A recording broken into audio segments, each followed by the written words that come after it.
என்ன விசேஷம் தெரியுமா? திருமுருகன் இந்த அம்மாவோட பிள்ளை. இவர் தான் என்னுடைய முதல் ஐசியூ பேஷண்ட். இன்னைக்கு 28 வருஷம் நான் உயிரோடு இருக்கிறேன்னா ரொம்ப ரொம்ப ரொம்ப ரொம்ப சிக்கா, ஆக்சிஜன்லாம் ரொம்ப ட்ராப் ஆகி ஒரு டாக்டர் ரெஃபர் பண்ணி தமிழ்நாடு ஹாஸ்பிட்டலில் கிடையாது. நான் அன்னைக்கு நினச்சிட்டேன் நீ காப்பாற்றணுன்றதுக்காண்டி நீங்கள் அப்புறம்லேருந்து வந்துருக்கீங்கன்னு நினச்சிட்டேன். ரொம்ப ரொம்ப ரொம்ப அதுக்கப்புறம் ஒரு ஹாஸ்பிட்டல் பக்கமே போனேன். இந்த 28 வருஷத்துக்கு என்ன ஒரு தடவை போயிருக்கிற அட்மிஷனுக்கு போனேன். ஒரே ஒருத்தர் நீங்கள் அப்போ ஊரில் இல்லை, எங்கேயோ போயிருந்தீங்க. ஓ அப்படியா? இங்கே சந்திரமோகன்கிட்ட போயிருந்தேன். ஓகே.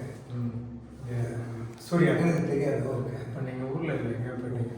அதுக்கப்புறம் எனக்கு பெருசாக இவர் வந்து பர்ஃபெக்ட்லி ஆல்ரைட். ஸோ இவர் இந்த புத்தகத்தில் கூட எழுதியிருக்காரு. என்னோட முதல் எக்ஸிபிஷனை பற்றி அப்புறம் ஒரு கட்டுரை எழுதியிருக்காரு. அப்புறம் திருமுருகன் அவர் ஒரு சிவில் இன்ஜினியர். வேளாச்சலில் எங்கள் உயிரை காப்பாற்றி கொடுத்ததுக்காக என்ன அவர் பண்ணோன்னா எங்களுக்கு வீடு கட்டி கொடுத்தாரு. ஏன் இல்லை, பட் ஆனால் ரொம்ப அழகாக சத்தியாக கட்டி ரொம்ப பியூட்டிஃபுல்லான ஒரு வீடை கட்டி கொடுத்தார். பார்க்குறவங்களாம் வேண்டாங்க, இவ்வளோ அழகாக ஒரு வீடு இருக்கே அப்படின்னு அது பண்ணார். அந்த இவர் கூட இவர் ஃப்ரெண்ட்ஸ் எவ்வளோ பேர் பார்த்துட்டு கணக்கில்லாத நண்பர்களை நான் பார்த்துட்டுருக்கேன். அவருக்கு தெரிஞ்ச யாராவது எழுதினாலோ மூச்சு விடுறது கஷ்டப்பட்டாலோ உடனே நீங்கள் டாக்டர் சீனை போய் பார்க்க சொல்லுவார்.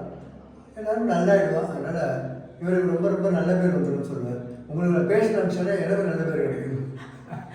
அப்படி இல்லை, நிறையா பேர் நம்மளால் முடிஞ்ச உதவியை கரெக்டாக செஞ்சு விட்றோம். நீங்கள் பார்த்துக்கிறீங்க. நான் பெற்ற இன்பம் பெருகையும் பையகம் தான். இப்படி கான்செப்ட் தான் நம்ம ஒவ்வொருத்தரும் புக்கு கொடுத்து தான் பேசிக்கிட்டே இருப்போம். ஏன்னா ஒவ்வொருத்தருக்கு பின்னாடி அவ்வளோ பெரிய ஸ்டோரி இருக்குது. இந்த ஸ்டோரி இது இதுக்குள்ளே இன்னும் நிறைய ஸ்டோரிஸ் இருக்குது. நம்ம ராஜசேகர உசிரை காப்பாற்றுறதுக்கே நாங்கள் 2 பேரும் தான் போனோம். அது காரில் போய் தட்டிட்டு லாரிக்காரனோட விஜய் ஹாஸ்பிட்டலுக்கு போயிட்டு வந்தோம். எல்லாமே நிறையா பேரை எங்களோட என் பையன் பரத்துக்கு முதல் டாக்டர் வசந்தாட்ட நீங்கள் தான் கூப்பிட்டு போய் இன்ட்ரடியூஸ் பண்ணி விட்டீங்க. ரொம்ப சந்தோஷம். நிறைய இருக்கீங்க. மலரும் நினைவுகள் அது தனியாக ஒரு புக்கே போடலாம். மலரும் நினைவுகள்னே ரொம்ப சந்தோஷம். ரொம்ப சந்தோஷம். சரி.